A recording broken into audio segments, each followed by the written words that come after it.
Hola, un saludo para todos y todas ustedes. Quiero empezar esta charla dándole las gracias a Maternar Ser por su confianza, su amabilidad, de permitirme compartir con todas las personas que están en la formación para ser consultoras de salud femenina. Hoy quiero entonces referirme a lo que es mi ámbito de trabajo, la medicina antroposófica, la arteterapia antroposófica, y quiero contarles muy brevemente que este camino se fue dando en la vida, como todo puede a veces suceder cuando yo, siendo médica convencional, me hago algunas preguntas existenciales, por supuesto, frente a lo que es la salud, la enfermedad, la muerte. Y en esos procesos no hay respuestas como tan claras, y por lo tanto yo tomo como un camino, una decisión en ese momento, después de 6 años y medio de estar ejerciendo, de estudiar arte. En ese proceso de estudiar arte, en verdad, vuelvo a vincularme con, puedo resumirlo con el mundo es bello, con el asombro, con la contemplación de la naturaleza. Y después de 5 años de estudios, entonces regreso a esta ciudad de origen, y en este búsqueda para educación de mi hijo encuentro lo que es la pedagogía Waldorf, y ahí llego a la antroposofía a través de ese camino. Después de varios años de estar allí en el colegio como mamá, me doy cuenta que existe una medicina antroposófica que tiene fundamentos muy iguales a la pedagogía, como esta visión de cómo vemos al ser humano. Y ahí es donde quiero entonces empezar haciéndoles una reflexión eh, de cómo, por ejemplo, cuando yo tengo un mineral y lo toco, ¿cierto?, en mis manos, o tengo, por ejemplo, este caracol, lo puedo tocar, lo puedo pesar, lo puedo eh, hacer visible. Incluso también tengo la planta, y entonces también tengo estas leyes visibles en ella. Se me pueden venir estas preguntas: si esto que hoy yo puedo palpar, pesar, cuantificar, ver que tiene volumen, que tiene densidad, que ocupa un lugar en el espacio, que ejerce sobre este mineral, por ejemplo, con mucha fuerza la ley de la gravedad, ¿cierto? ¿Ha sido siempre así? Esto que hoy veo aquí en la Tierra, que me rodea, y esta configuración física propia del ser humano, ¿será que siempre fue así? Con esa pregunta, entonces uno puede darse cuenta de que todo tiene un devenir, todo tiene un camino de desarrollo evolutivo. Todo surge de un principio que es creador. Ese principio que tiene origen en el calor que en el devenir del cosmos no lo podemos hacer como una imaginación de un calor diferenciado, un calor organizado, por supuesto, que se diferencia de unos y otros, y que da este ambiente, ¿no? Un ambiente. Imagínense ustedes algo que tiene mucho calor, pero es un calor agradable, de bienestar, un calor que no es caótico, un calor que invita a la posibilidad del silencio, de la quietud, para que algo suceda. Y en este ámbito de calor se va dando un devenir para que en un proceso evolutivo surja lo que es ahora el aire con todos los procesos de la luz. Y ahí entonces vamos viendo cómo ya tenemos dos procesos con leyes muy diferentes. Esos procesos del calor que van siendo cada vez más llevados hacia la condensación para que luego sea luz y aire y luego sea lo líquido. Lo líquido como ese gran proceso que hace surgir lo que es el preámbulo de la vida. Y ya teniendo estos tres procesos, cada uno con sus leyes, entonces todo tendría que ser solidificado. Y ahí entra la verdadera momento donde se da el proceso de nuestra tierra, en lo sólido. Cuando ya comienzan a haber estos también oportunidades de que hayan unas leyes organizadas para que surja lo mineral, para que surja lo vegetal y para que surja lo animal.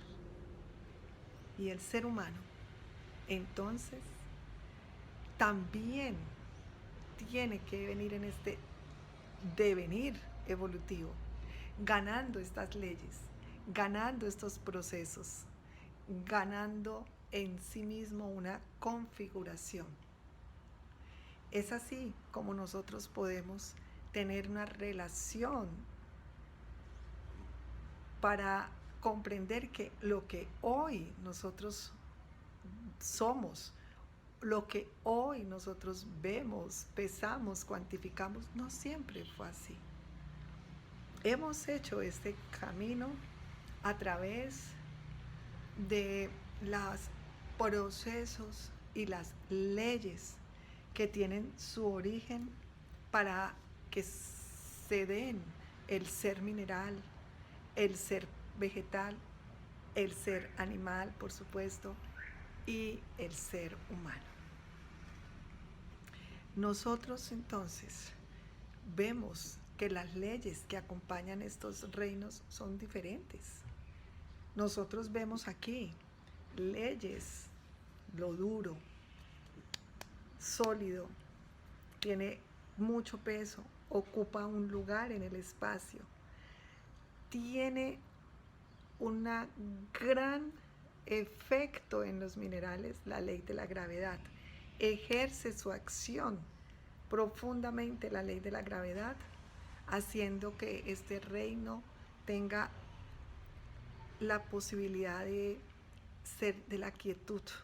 No tiene un movimiento de trasladarse, obviamente por sí mismo, y además tiene otras leyes, como es la estabilidad también, tiene las leyes de ser frío, estos cristales, y tiene también una relación, obviamente, con la luz. Si nosotros, como vemos estas leyes, sin movimiento, está frío, es sólido, tiene peso, ocupa un lugar en el espacio, ¿sí? La gravedad en todo su esplendor y las leyes terrenales, las termodinámicas, las físicas y químicas, ejercen todo su poder aquí, ¿sí? No hay nada que se le oponga a esas leyes. Nosotros podemos decir que estaríamos viendo en un ser humano, si vemos solo eso, un cadáver. Hay que pensar que hay otras leyes que se le oponen a estas leyes del reino mineral para que surja la vida. Esas otras leyes son las que aparecen cuando nosotros vemos la posibilidad de una planta. Aparecen entonces leyes diferentes, ¿sí? Miren ustedes la diferencia. Lo primero que nosotros vemos es que las plantas, todo este reino vegetal, se eleva en contra de la ley de la gravedad.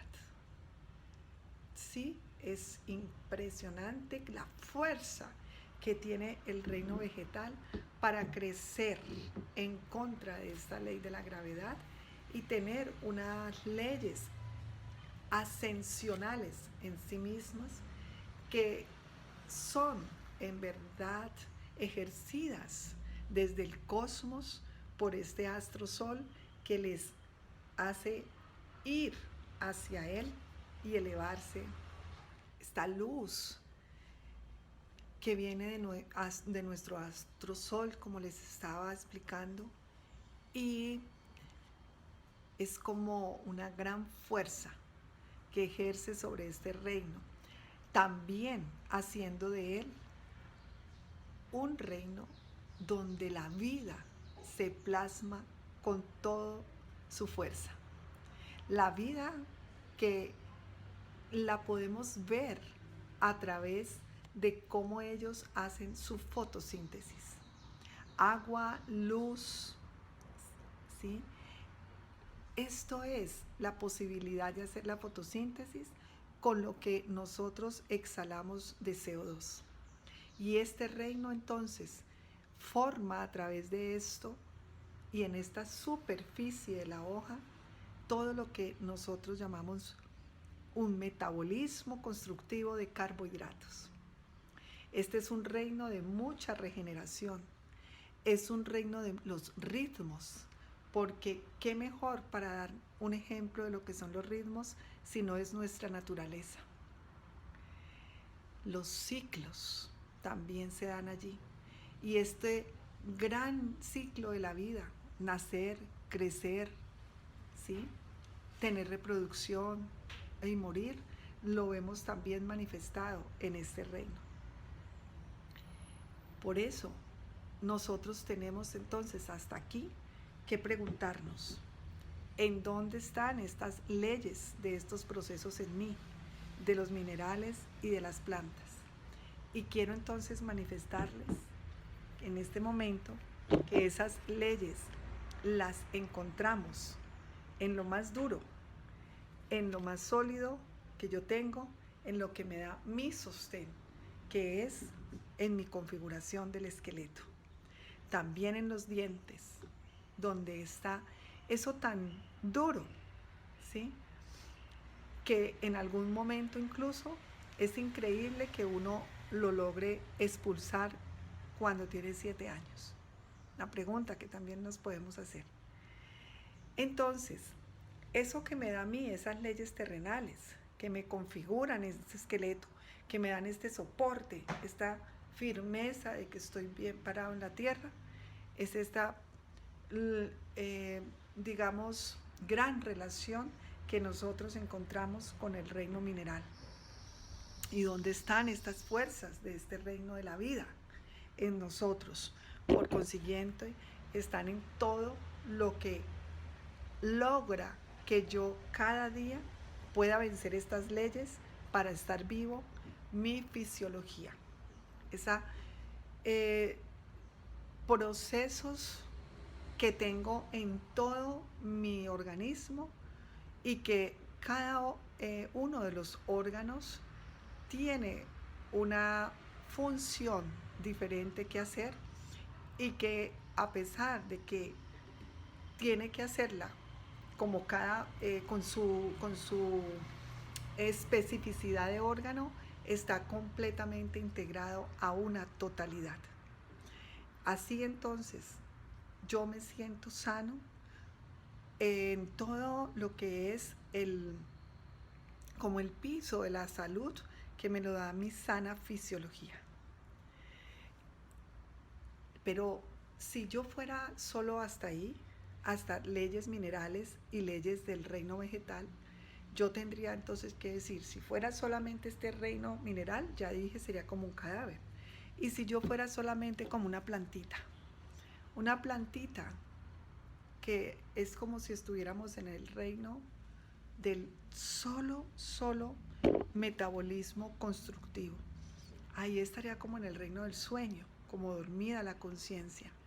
Y eso entonces se relaciona incluso cuando las personas dicen, ese ser humano está en estado vegetativo, ¿sí? Porque está en verdad en un momento donde no lo acompaña la conciencia, ¿sí? Tiene funciones vitales, pero no puede tener ese despertar de la vigilia. Y ahí entonces nos tenemos que preguntar, ¿qué es lo que hace que despierte el ser humano? ¿Qué es lo que entra ahí que da una connotación tan diferente entre el reino mineral, el reino vegetal y luego tenemos este reino animal? Cuando nosotros vemos las plantas, nosotros podemos ver sus órganos sexuales a la luz, los estambres, los pistilos, pero cuando ya vemos el reino animal, vemos cómo se ha ido como internalizando estos órganos y esta posibilidad de que se den órganos internos, de que se formen cavidades internas, tiene que tener otros gestos diferentes a las leyes de las terrenales, que están muy condensadas en lo mineral, a las leyes de todo lo que es de la vida, del reino vegetal, y aparecen unas leyes que ya tienen que ver con el movimiento. Eso es algo que a todos nos llama la atención apenas vemos los animales que tienen movimiento. Y miren ustedes, por ejemplo, si ustedes piensan en un animal inferior, no en un mamífero, animales vertebrados superiores, sino en los invertebrados muy básicos, por ejemplo, una planaria. Ese animal, mire, usted no coge la tijera y corta una planaria y tiene, no sé, 10 pedacitos de planarias y todas están vivas. Tiene una gran capacidad de regeneración. Ustedes han visto también incluso las lombrices, incluso las salamandras, ustedes ven que se regeneran, en parte, ¿sí? Esa capacidad de regeneración es muy grande cuando hay poca conciencia. A medida que el animal va siendo un vertebrado superior, se tiene un sistema nervioso central más desarrollado, pierde esa capacidad de regenerarse. Ustedes ya no pueden hacer eso con un perro, con un gatico, con un caballo, porque si cortan una parte, esa parte no se regenera igual, no puede salirle otra pata, ¿cierto? Entonces es muy importante ver esa relación que se da entre la capacidad de regeneración que tiene un ser vivo y la capacidad de conciencia que tiene, porque uno ve que es inversamente proporcional. Y así nos vamos preguntando, en el animal entonces aparece esta capacidad del movimiento, pero aparece algo más, un sistema nervioso central. Y esa posibilidad ya nos permite decir que el animal siente dolor, por supuesto, porque tiene nervios. Entonces comienza la vida ya con otro aspecto que tiene que ver con el comportamiento, con las emociones. Los animales tienen esas emociones básicas, miedo, rabia, tristeza, alegría, muy básicas. Tienen una gran comportamiento polar entre las simpatías y la antipatía. Este movimiento del animal que él no logra superar, ¿no? Él es dependiente de su nicho, él es dependiente de su biología. Él no tiene la capacidad de transformarse a ser un mejor animal, a ser una mejor vaca, una mejor gallina, una mejor oveja. No puede. Son ya perfectos, igual que este reino, igual que el reino de nuestras plantas, son reinos con la perfección, porque ya están concluidos, ya están terminados, ¿sí? Y cómo nosotros entonces nos vemos, cómo nos relacionamos con este reino animal, un reino donde ya comienza a aparecer la posibilidad de la vigilia y del sueño. Otra gran polaridad, ya es un reino donde se duerme y se despierta, donde hay un gran metabolismo que es constructivo como el de las plantas, pero también hay catabolismo, ese catabolismo que destruye, que construye, que quema, ¿sí? Hay otra polaridad allí, esta relación anímica que surge, el ánimo, ánima viene de animal, Despierta la conciencia, una conciencia colectiva, porque se comportan como especies, ¿sí? Hay un comportamiento colectivo, pero aún ahí hay impulsos, deseos, necesidades, todo es instintivo, todo es por instinto. Y el ser humano tiene eso en el ámbito del sentir también, en ese espacio que nosotros llamamos organización anímica o organización emocional. Ahí es donde se relaciona el ser humano con su alma. ¿Ah? Y ahí entonces tenemos esas leyes en nosotros del reino animal. Pero nosotros no somos solo eso, nosotros somos algo más. Eso otro más superior en el sentido de que somos capaces de preguntarnos sobre nosotros mismos. Nosotros tenemos la facultad de mirarnos a nosotros y reflexionar sobre nosotros mismos, discernir sobre nosotros mismos. Tenemos la capacidad de tener una voluntad y decisión de querer transformarnos. Y lo que de verdad decidamos transformar, somos capaces de hacerlo. Nosotros tenemos entonces este gran vínculo con lo espiritual a través de mi organización del yo, que es esa manifestación de la individualidad, de mi individualidad aquí en la tierra. Esa capacidad que tengo de poder pensar, por supuesto. Esa capacidad que tengo de hacer. Esa capacidad que tengo en mi configuración física, que me difiere también de los animales, en que tengo unas manos diferentes a las pezuñas, diferentes a las garras que son especializadas, diferente a las patas de los animales. Estas manos que no se diferenciaron, sino que quedaron universales para poder hacer todo tipo de movimientos. Tengo entonces también la capacidad de hacer juicios correctos. Tengo la capacidad de recordar, no solo de tener memoria, sino de recordar y hacer un hilo conductor de mi biografía, de encontrarle el sentido a lo que sucede, a lo que me sucede, y poder incorporarlo, integrarlo a mi biografía. Esto es muy importante para el ser humano, porque le da la capacidad también de la libertad, de desarrollar virtudes espirituales muy elevadas como la paciencia, la perseverancia, la magnanimidad, la compasión, el perdón, la paciencia, estas virtudes que nos llevan a vincularnos profundamente con lo espiritual. Así que entonces el ser humano en verdad tiene todas estas leyes en sí mismo, teniendo así una organización sólida, que es esta configuración de la materia, una organización líquida, fluídica, donde están todas estas linfa, circulación, sangre, humor acuoso, todo lo líquido en mí, con unas leyes propias, ¿sí?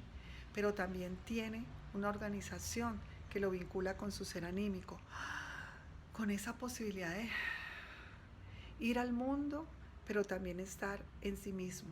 Eso es una respiración anímica. Voy al mundo, me relaciono con el mundo, pero también estoy conmigo mismo, exhalo. Esa capacidad, ese ritmo en lo anímico, que hace que surja el ámbito de mi espacio interior, que le da la oportunidad al ser humano de tener su alma. Ahí viene después, obviamente, esta relación con la organización del yo, que a través del calor permea todo mi ser, a través del calor puede llegar a todos los lugares de mi cuerpo, impregnando a través de la sangre de calor todo mi ser. ¿Y cómo es que ese calor se intensifica todos los días, lo sostengo todos los días? A través del entusiasmo. Somos entonces, como seres humanos, una organización cuatriestructurada con lo sólido, organización sólida, corpórea, una organización vital o llamada también etérica, donde está todos los procesos que están las leyes del reino vegetal, una organización gaseosa o aérea, donde está todo el ámbito de lo anímico, y una organización del calor, donde se incorpora el yo. Entonces, comprendiendo esta imagen, tenemos que preguntarnos ahora, ¿y qué actividades es o son las que hace el ser humano en su alma? En el alma se dan 3 actividades muy importantes. El yo, que es la mayor jerarquía, siempre estará presente, vinculado al alma, para que nosotros todos los días, apenas nos despertamos, comenzamos a ejercer la capacidad de pensar, la capacidad de sentir y la capacidad de hacer o de tener voluntad para hacer. Esas 3 actividades son muy propias de nosotros, los seres humanos. Esa capacidad del pensar en este ámbito de lo que nosotros llamamos todo lo neurosensorial, esa capacidad del querer, de la voluntad que se mueve por sangre y que es toda esa capacidad de tener el impulso para el movimiento, para la acción. Y en el medio, mediando este sistema rítmico que es nuestro ámbito del sentir.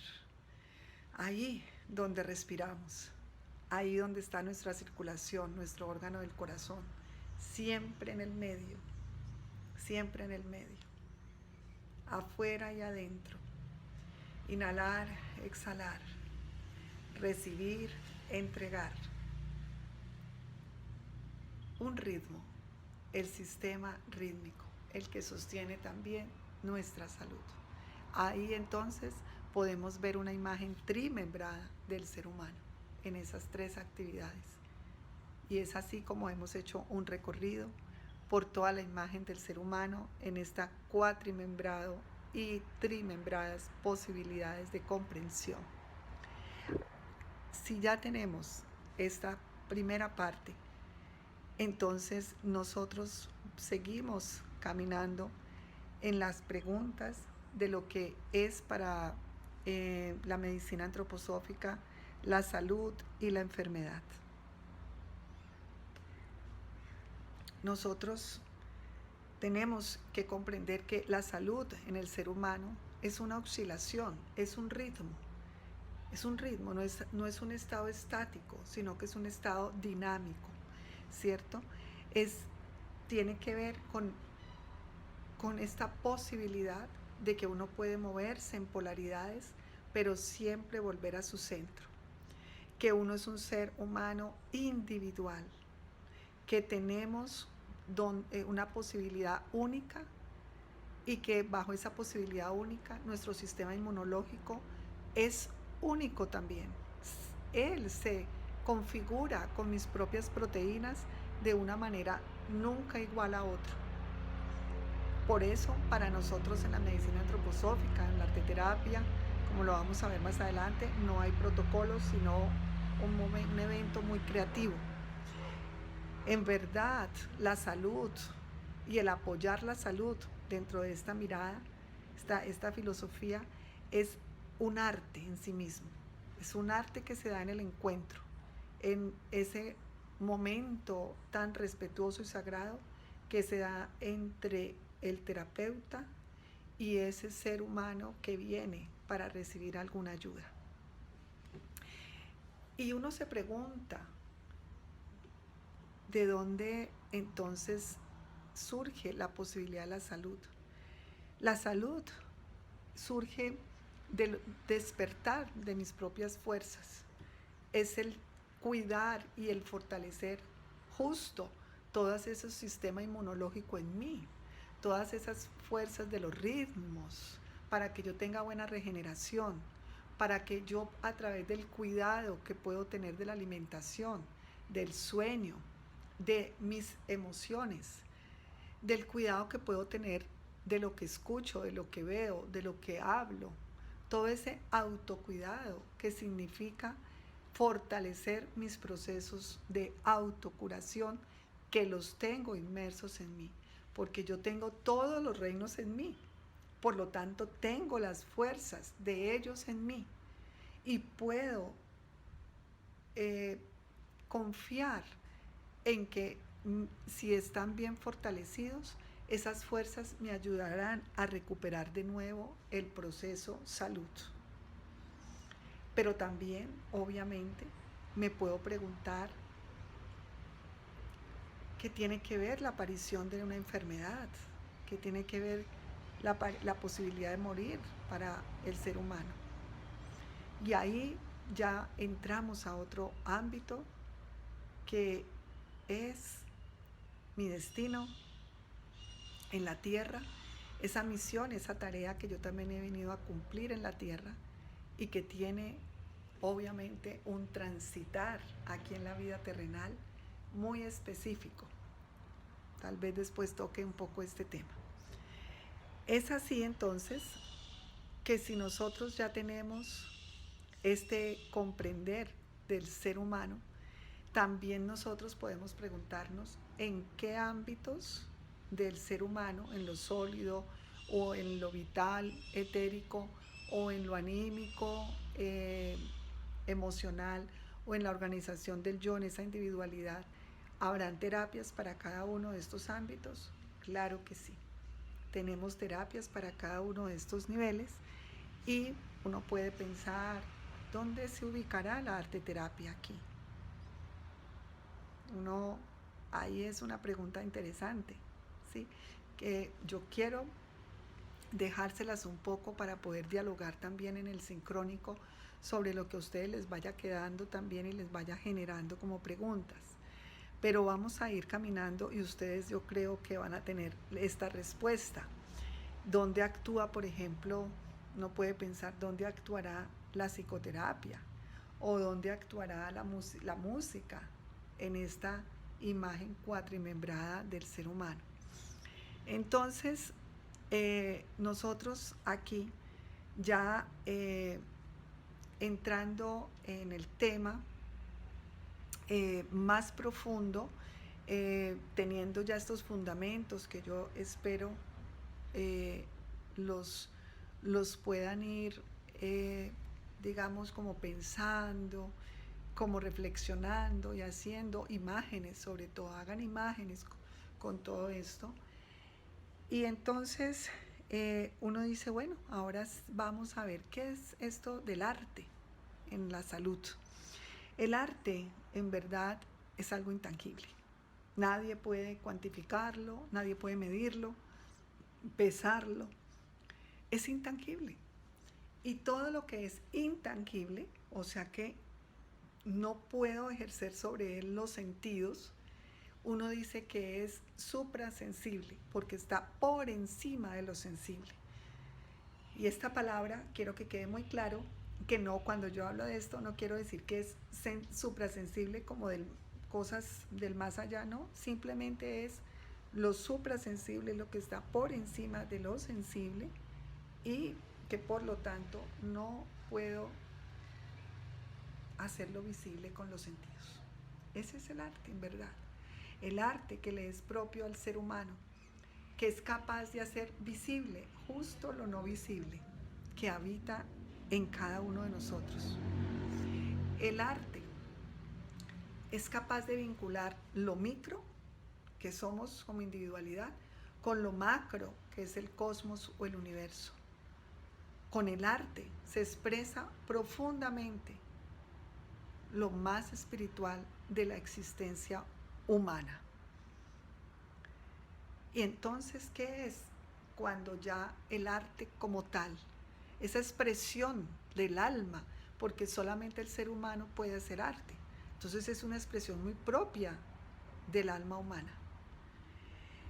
¿Cómo es cuando eso se vuelve además terapéutico? Uno podría decir que cualquier actividad donde el ser humano involucre su yo, su individualidad, su capacidad de decisión, su capacidad de sentir, su capacidad de pensar, cualquier actividad que integre esto en el ser humano, ya de por sí puede ser terapéutica, ¿cierto?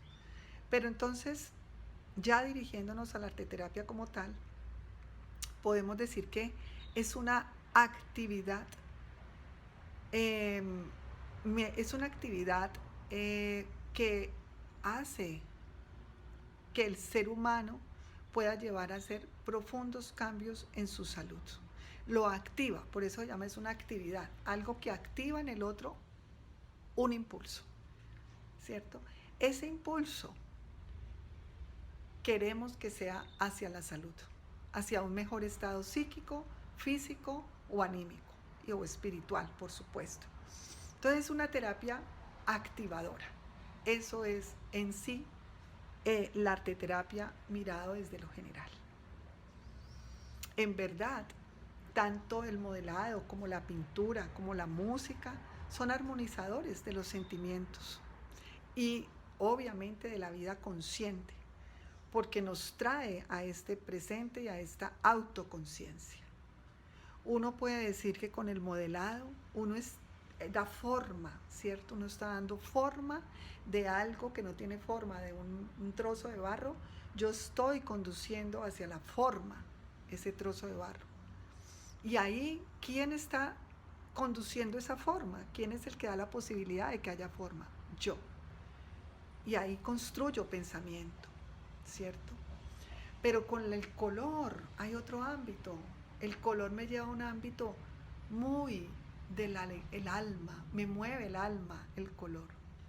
Y la música es algo mucho más elevado, que se vincula con ese profundo yo, ya con la exactitud que es la música, con esto, compás, ritmo, melodía, composición, eso tan casi matemático que tiene que ver es con el mundo espiritual. Es así entonces como nosotros podemos también preguntarnos cómo es que surge esta posibilidad de la arteterapia, que desde hace ya de los años 60 más o menos para acá comienza a darse ya más de una manera más formal. La arteterapia en general tiene unas miradas diferentes, la que es la arteterapia tradicional a la arteterapia antroposófica. En la arteterapia antroposófica, a la que me voy a referir muy puntualmente, es un camino que tiene que ver más con mi vínculo profundo hacia la autoconciencia, hacia la individualidad y hacia un camino interior. Es así que es muy centrípeto, diríamos así. No es como que voy a hacer catarsis y a gritar y entonces tiro la pintura y me expreso hacia afuera. No. En la terapia artística antroposófica, en la arteterapia antroposófica, es un momento de introspección, es un momento de quietud, es un momento de autorreflexión para poder conocerme más a mí mismo y hacer un proceso de transformación. Su historia, esta historia de la arteterapia antroposófica, inicia en Europa más o menos, obviamente en el año 1925, con toda la filosofía trazada por Rudolf Steiner, que es el mismo filósofo que hace todos los principios que tienen que ver con la medicina antroposófica y con todos los ámbitos de esta filosofía. Rudolf Steiner es austriaco, no fue médico y por lo tanto, en conjunto con la doctora Ita Beckmann, que era médica, toman en sus manos todos los pensamientos de la filosofía y los conocimientos científicos para desde allí hacer las bases de la medicina antroposófica. Y ya hacia 1962, la doctora Margaret Hauska, que tenía estos conocimientos antroposóficos, impulsa en Alemania todo lo que eran las escuelas para formar los arteterapeutas. Desde ahí hasta ahora han habido muchos seres humanos que han contribuido al desarrollo de esta arteterapia en Europa, y nosotros en Colombia tenemos hasta ahora un grupo de 28 personas ya formados en arteterapia antroposófica, y ahora está iniciando la formación, ya inició la formación para un segundo grupo. Dentro de las terapias que nosotros tenemos en todo el ámbito de las arteterapias, está la música, la pintura, el modelado, el movimiento. Y nosotros podemos entonces ver cómo cada una de ellas se va relacionando con uno de estos ámbitos de los cuales yo les hablé anteriormente. Y voy a empezar, por ejemplo, con lo corpóreo, lo sólido, la materia. Allí están las leyes de lo espacial. Yo les dije, esto ocupa un lugar en el espacio, ¿verdad? Entonces, hay una arriba, una abajo, una derecha, una izquierda, una atrás, una adelante. Hay mucha forma. Miren estas formas de las líneas rectas que tienen estos minerales. Este cuerpo físico que tiene forma, que tiene líneas también rectas y curvas también en mí, y que hacen una configuración. Todo esto que acabo de nombrar, que tiene que ver con lo físico, está en relación con las leyes de la arquitectura. Es así entonces como vamos a ver el cambio de estas leyes, de todo lo que acabo de nombrar. Ahí, cómo cambian cuando nos vamos a una organización, como por ejemplo las leyes que tienen que ver con la forma del modelado, de la escultura. Esas leyes están inmersas más en lo temporal, ¿cierto? Y son leyes también donde están fuerzas morfogenéticas, fuerzas que dan origen a los arquetipos de una forma, y que cuando modelamos estamos aludiendo a esos arquetipos, ¿sí? Cuando nosotros modelamos, por ejemplo, sólidos platónicos, entonces estos sólidos platónicos van dando una posibilidad de que el ser humano vivencie las formas perfectas del cosmos, las formas perfectas de la naturaleza, en la medida que hace estos formas en arcilla. Si nosotros observamos esta forma modelada, ¿sí?, con arcilla, y vemos cómo es que el ser humano tiene que poner aquí su voluntad para desde la esfera ir construyendo los diferentes sólidos platónicos. Concentración, presencia, es estar aquí, el poner toda la voluntad en un hacer.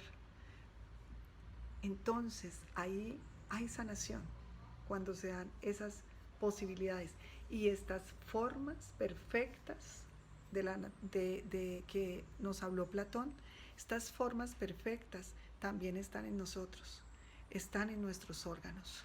Así que nosotros aludimos allí a ese ámbito de nuestra esencia del cuerpo etérico, de las formas, del que plasma las formas.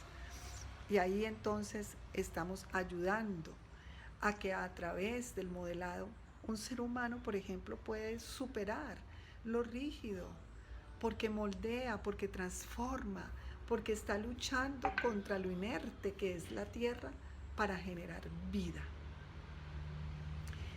Entonces, tenemos ya que en esta configuración física nos relacionamos con las leyes de la arquitectura, y en esta organización de lo fluídico, de la forma, de la transformación, nos relacionamos con el modelado. Y tenemos entonces también, ¿qué podemos nosotros pensar? Que yo ya lo dije, que se relaciona con ese ámbito de la organización anímica. Ahí en la organización anímica nosotros tenemos un movimiento, ¿se acuerdan que yo les dije? Ahí hay un movimiento, unas polaridades entre la simpatía, la antipatía, todo esto que nos genera la vida emocional. ¿Qué es lo que buscamos allí en ese momento con el otro, con el ser humano, cuando lo acompañamos? Buscamos que ese otro ser humano se vuelva su artista interior, que pueda ser capaz de modelar, por decirlo de alguna manera, de crear, para que no lo asociemos solo con modelado, de crear un movimiento en su alma respirado, un movimiento que le dé la capacidad de ir al mundo, pero también la capacidad de venir hacia sí mismo.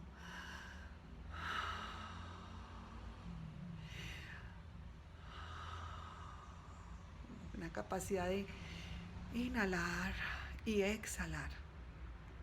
Y ahí entonces nos relacionamos con el color.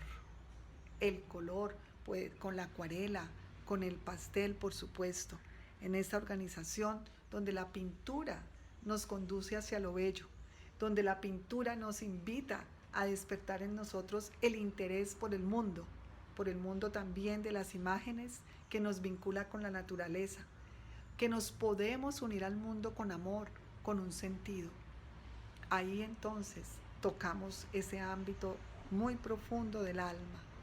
Y ahí tenemos, por supuesto, varias posibilidades con la pintura, como es, por ejemplo, la posibilidad del pastel, la posibilidad de la acuarela, ¿cierto? Entonces tenemos que ir pensando si la arquitectura es esta configuración, estas formas, pues obviamente está más relacionada con el dibujo, ¿sí? Hay unos ámbitos que van a estar más relacionados con seguramente las líneas, con el dibujo, este otro ámbito del modelado, este otro ámbito de la pintura, del color, ¿sí? Entonces, podemos incluso ahora ir a otra posibilidad de pensamiento con la música. La música que nos lleva a una inspiración de lo bueno, que despierta esos impulsos en el alma, pero ya esa alma que está profundamente vinculada con mi yo espiritual. La música entonces, que es armonía, melodía, tonalidades, ritmo, orden. ¿No? Como decía nuestro poeta Goethe, el sonido musical penetra directamente en el espíritu e inmediatamente encuentra en él una resonancia, porque el ser humano lleva en sí mismo la música. Somos construidos por música de las esferas, ¿sí? Tenemos tonalidades en nuestra configuración. Entonces, así nos acercamos a ese yo, a esa identidad individual, a ese yo que es el que nos conduce a un camino de autoconocimiento. Ahí también podemos aludir con otras artes, como es la poesía, el arte de la palabra, ¿sí? Incluso está la cantoterapia, la euritmia, que es esta posibilidad en que a través de los sonidos de las consonantes y las vocales se vinculan con un gesto corporal arquetípico que conduce a la organización interna de los órganos. Tenemos esta cuatrimembración con nuestras artes y todo esto integrado en esa quinta esencia que es el yo superior, el que no se enferma, el núcleo saludable que todos tenemos, donde está mi destino, vinculado a mi destino, donde existe esa posibilidad evolutiva de autodesarrollo, donde se encuentran entonces la voluntad del terapeuta de ayudar al otro y la voluntad del que está pidiendo alguna ayuda o una búsqueda, pero que también debe poner esa voluntad de sanarse. En este proceso ya en el que estamos vinculados con esa quinta esencia del yo superior, entra no solamente esa voluntad que les he dicho les estoy diciendo del sanar del terapeuta y del que quiere ser sanado o acompañado en un proceso, sino también la voluntad de trabajar en comunidad, de la, eh, de la unión que podemos hacer en lo que se llama comunidad. Eso que es tan especial de reunirnos y vincularnos para pensar lo que puede ser bueno y correcto para el otro ser humano. El arte del encuentro. Ese arte del encuentro tiene que ver con esto tan en verdad eh, del yo espiritual. Así que entonces eh, quiero que bajo esta gran perspectiva que espero haber recorrido con ustedes, que podamos ver el arte como ese instrumento sanador, ese instrumento donde no es importante las técnicas, no, donde no es importante un resultado, sino donde es importante los procesos. Porque el cosmos nos enseña los procesos, el universo nos enseña los procesos. El devenir evolutivo, así iniciamos este camino, es un proceso evolutivo. Todos son procesos, de modo que nosotros los seres humanos necesitamos configurarnos en nuestra salud también a través de los procesos. Ese proceso que se vive en el encuentro entre los seres humanos, entre los que, en este caso ustedes, que van a hacer acompañamientos a las personas, a las mujeres. Y en este caso de la arteterapia antroposófica y de la medicina antroposófica, no hay recetas, no hay un protocolo. El ser humano es único en relación con su origen y con los reinos de la naturaleza. Es único en relación con su salud, es único en relación con su proceso de enfermedad. Tenemos que hacer una imagen de ese ser humano para poder conocerle, acercarnos ante la humildad de que estamos reconociendo en ese otro ser esa divinidad también que él tiene y desde ahí pensar para él. Acompañarlo en que se den procesos de lo que yo llamo respiración, pero no solamente es esta respiración fisiológica, sino es esa respiración que se da cuando uno puede ver cómo el otro ser humano entra en una contracción, en una expansión, en una adentro, una afuera, en una capacidad de ser centrípeto, pero también de ser centrífugo, en una posibilidad de oscuridad, pero también de la luz, en un ámbito del silencio, pero también de poderse expresar, en un ámbito de quietud, pero también de actividad, en una posibilidad de anclarse, pero también de saber fluir y soltar. Esos son polaridades. Y cuando eso pasa, nosotros estamos entonces apoyando y contribuyendo a que se den procesos a nivel del sistema nervioso central, del sistema nervioso autónomo, de todo lo que puede ser esa comunicación a través de neurotransmisores, y nosotros apoyamos a través de estas actividades del arte la estimulación, por ejemplo, de nuevas sinapsis cerebrales, esa plasticidad cerebral. Nosotros también contribuimos a través del arte a que se dé una armonía, un equilibrio entre el hemisferio izquierdo y el hemisferio derecho, a que también pueda entrar la persona en esa calma, en esa presencia, en esa respiración, para que entonces haya menos posibilidad de que el cortisol, la adrenalina, noradrenalina, estas sustancias de estrés se hagan presentes y más bien se liberen endorfinas. Así que esto también nosotros lo podemos observar, como en las personas cuando vienen aceleradas, la frecuencia cardíaca se armoniza, la frecuencia respiratoria, están como así, como que inhalados, inhalados, se armoniza esa frecuencia respiratoria también. Entonces hay esa capacidad de poder respirar con ritmo y la temperatura corporal. También esas personas que a veces vienen con frío entran en calor porque entran en un ritmo diferente. Entonces también quiero contarles los logros. ¿Qué es lo que nosotros podemos lograr a través de estos acompañamientos con el arte en lo que es la arteterapia antroposófica?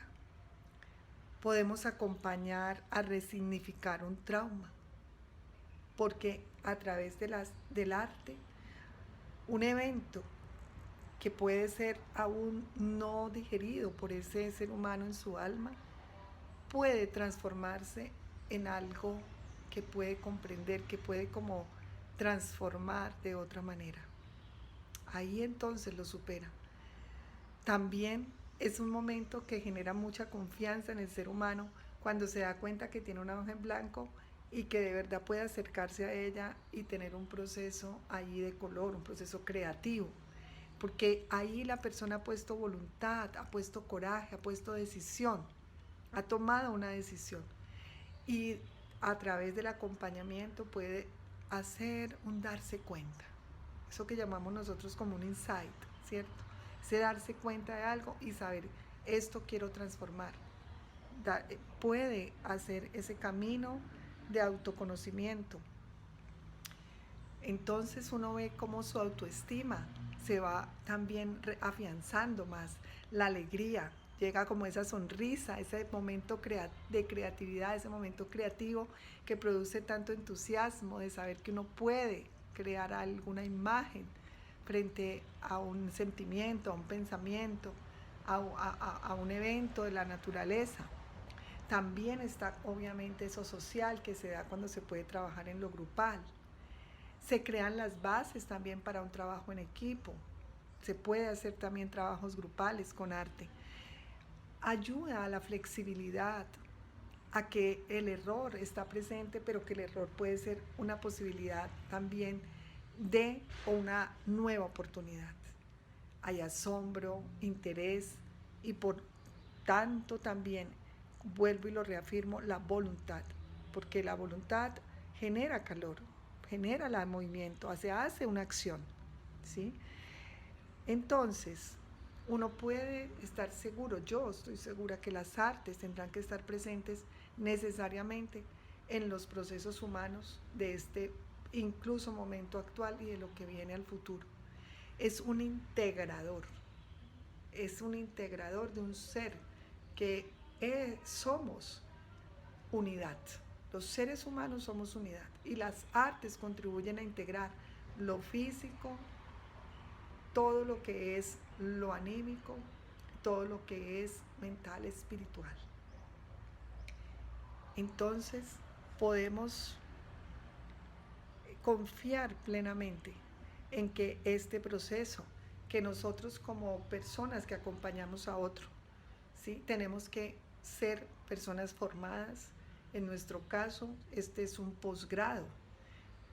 Hay que tener un pregrado para poder acercarse a ser arteterapeuta, para poder entonces tener el conocimiento de ese otro. Somos unos guías en el apoyo para otro, para que inicie un camino, para indicarle un camino. El paciente se acoge en una envoltura o el ser humano se acoge en una envoltura y se le acompaña. Siempre se le está reforzando lo sano a ese ser humano, para que así desde lo sano pueda superar lo que no está sano. Asimismo, ese ser humano, como les digo, desarrolla esa voluntad, esa capacidad de decisión, la iniciativa, la perseverancia, la paciencia, ¿no? Se desarrollan ahí estas facultades también tan humanas de virtudes espirituales. Definitivamente, entonces con esto cierro. Las artes deben ser recibidas como un medicamento. Y como así lo vemos nosotros, un medicamento, En el caso de la arteterapia antroposófica, el terapeuta debe vincularse con un psicólogo o con un médico que conozca a ese ser humano y que le pueda también dar una imagen mucho más completa para saber cómo acompañar al otro. Pero también, obviamente, hay procesos que son tan saludables que los podemos hacer con los seres humanos en general. Espero entonces que en nuestro encuentro sincrónico podamos compartir desde estos pensamientos un hacer en ese sentido. Cierro entonces con este verso. El espíritu de la tierra se acercó al espíritu de los cielos, suplicándole así: yo algo sé, y esto es como hablar al espíritu humano. Pero ahora pido por compasión aprender en otro lenguaje, el gran corazón del mundo.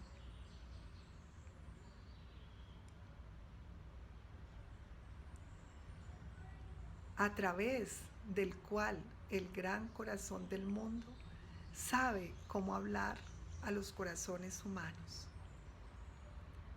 El espíritu del cielo, por compasión, otorgó al suplicante espíritu de la tierra las artes. Rudolf Steiner. Muchas gracias y nos vemos pronto.